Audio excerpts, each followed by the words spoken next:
You think of England and English summers, you do think of this particular view, don't you? No, not me.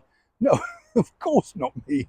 But of course, a wonderful English cricket scene played on a beautiful English green lawn. That's really summarises summer for so many people.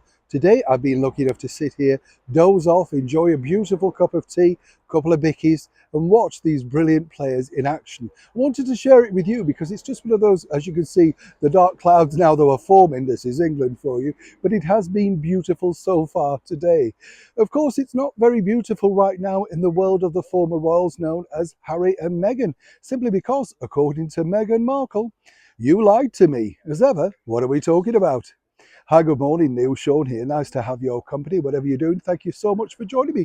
As you can see, this beautiful vision behind me, these great people all playing that beautiful game, not football today, but of course, cricket, English cricket. Now, what's interesting here with Meghan Markle, as you can imagine, she's having a really tough time simply because that deal with Spotify has fallen apart. And on top of that, of course, you've got other problems, People really are now looking into the detail of some of those deals that she put together or they put together, and have they worked or have they not worked? Seemingly not worked incredibly well for them.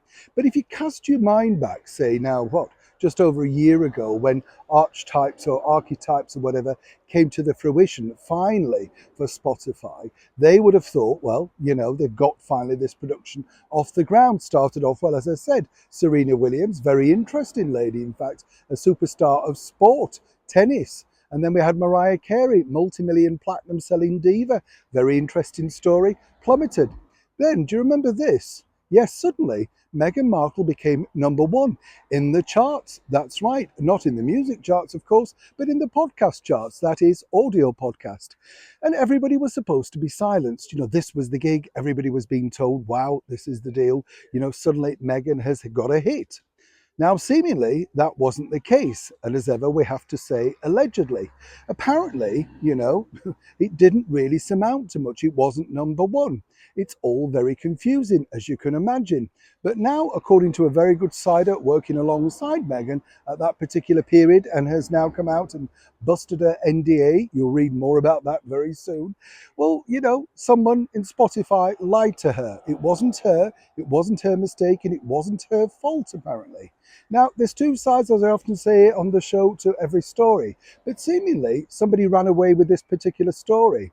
And what it appears now is that, once again, Harry and Meghan are in the spotlight for all the wrong reasons. And while people are talking about Meghan becoming this great influencer and making lots of money, one might surmise, if you were the people now looking at this and saying, well, how influential is she? If she can't get this sort of thing going with Spotify, well, seemingly, is it really a number one? Is it really worth investing in?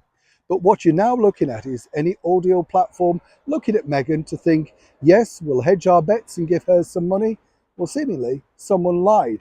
And according to Meghan, she's gunning for whoever that was. And it's starting, allegedly, with the CEO of Spotify and Associates. Boys, ladies, you've now been warned. Neil Sean at a beautiful cricket match in the very heart of Yorkshire.